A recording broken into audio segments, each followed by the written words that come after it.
अभी नगर निगम पे चलता हूँ, मेरे साथ कैमरा लेके चलो। जहाँ स्वच्छ भारत लिखा सबसे ज़्यादा गंदगी वहीं पे पड़ी है। अब उनका किया हुआ काम तो बताइए ना। बताया तो सर आपको। क्या जुमला? आप बीजेपी की बातों पे क्यों भरोसा कर रहे हो? 15 लाख की बात पे भरोसा किया था, वो ये भी तो जुमला है जो कह रही है। इस सवाल पूछने वालों से भी तो सवाल पूछा जाएगा। आपको असली बात पता होगी। हम जानते हैं कि आपको बिल्कुल असली रियल, आपको जीरो ग्राउंड की रिपोर्ट आपके पास होगी। नेता जी, आपको आज किसानों का भी समर्थन मिल गया, इस पे क्या कहेंगे? किसानों का समर्थन तो, ये तो पार्टी, हमारी समाजवादी पार्टी किसानों की पार्टी है। किसानों का समर्थन तो पहले से हमारे साथ है और हम खुद किसान हैं। तो किसानों की लड़ाई तो हम, ये समाजवादी आंदोलन है जो है, ये तो किसानों की लड़ाई लड़के ही आगे बढ़ा है। आज काफी ज्यादा भीड़ थी आपके प्रोग्राम में, क्या दर्शाते हैं? देखिए, कार्यकर्ता सम्मेलन, इन सब कार्यकर्ताओं की मेहनत से और इससे जो उत्साह देखने को मिल रहा है, निश्चित रूप से हम सहारनपुर जिले की 7 विधानसभा सीट समाजवादी पार्टी जीतेगी, ये हमें पूरा भरोसा है। कहीं ना कहीं देखा जाए कि उत्तर प्रदेश में सबसे ज्यादा प्रधानमंत्री जा रहे हैं रैलियां करने, क्या लग रहा है? इससे सपा से डर रहे हैं क्या वो? बिल्कुल, निश्चित रूप से जो आप कह रहे हैं, आप देखिए कि 5 स्टेट में चुनाव है तो कहीं और तो प्रोग्राम नहीं लग रहा है उनका, तो ज़्यादातर उत्तर प्रदेश में ही लग रहा है। और उत्तर प्रदेश में आप चेहरे से देख रहे हैं, घबराए हुए हैं वो लोग। नहीं, ऐसा तो नहीं है कि 2024 का अपने तैयारी में लगे हुए हैं वो? 2024 अभी बहुत दूर है। अभी 2022 में बहुत बड़ा बदलाव होगा। जनता बहुत बड़ा बदलाव करने जा रही है। हम पूर्वांचल की सड़कों पे वो जन सैलाब ऐतिहासिक देख के आए हैं। सर, आप सभी धर्मों की बात करते हैं, लेकिन यहाँ पे ज्यादातर लोग मुस्लिम समुदाय से थे, बाकी धर्मों के लोग क्यों? ये आप कैसे कह सकते हैं? आपने कैसे ऐसे किया? नहीं, हमारे साथ जितने ये थे, हमारे साथ जितने लोग आए सब धर्मों के लोग हैं और सब जातियों के। हम समाजवादी पार्टी राजनीति कभी जाति, धर्म, भाषा, क्षेत्र इसके नाम पे करती नहीं। समाजवादियों का जो मूल सिद्धांत है वो समानता और संपन्नता है।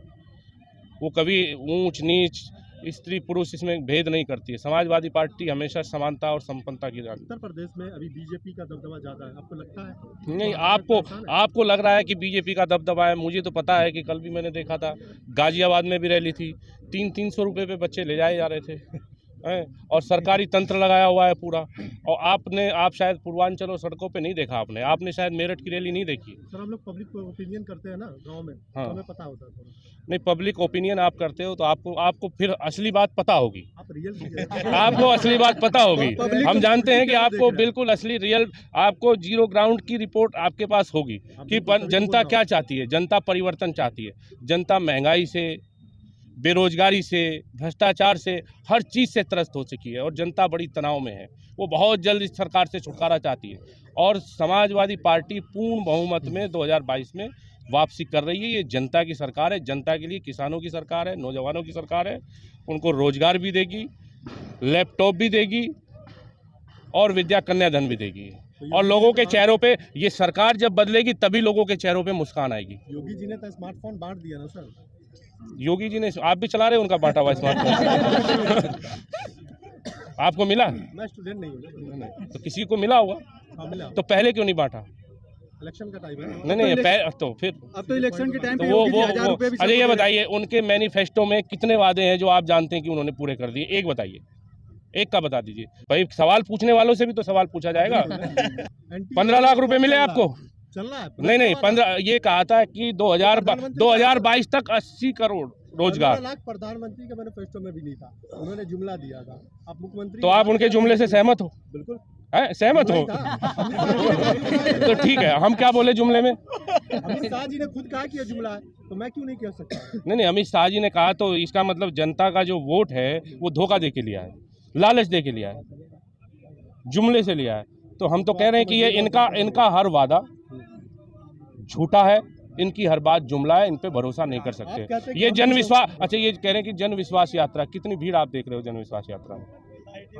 हम तो विपक्ष में हैं, ये कोई किराए की भीड़ थोड़ा ही है। जनता बदलाव चाहती है और जनता ऐतिहासिक बदलाव करेगी। आप कह रहे हैं कि हम फुल बहुमत से आ रहे हैं, हाँ, बीजेपी कह रही है हम 300 प्लस लेके आ रहे हैं। अरे बीजेपी तो और भी पता नहीं क्या क्या कह रही है। आप बीजेपी की बातों पे क्यों भरोसा कर रहे हो? 15 लाख की बात पे भरोसा किया था, वो ये भी तो जुमला है जो कह रही है। क्यों? जब ढाई का आंकड़ा पार नहीं करेंगे तो तब कह देंगे ये भी जुमला था। सर, विपक्ष जो है वो आपकी पार्टी पे एक आरोप लगाता है, कहता है कि सपा सरकार में गुंडागर्दी ज्यादा होती है, इस पे क्या कहेंगे? अच्छा, ये बताओ, ये पार्टी आंदोलन से खड़ी हुई पार्टी है। ये गरीब की लड़ाई लड़ती है, मजदूर की लड़ाई लड़ती है, किसानों की लड़ाई लड़ती है। क्या ये सब गुंडे हैं?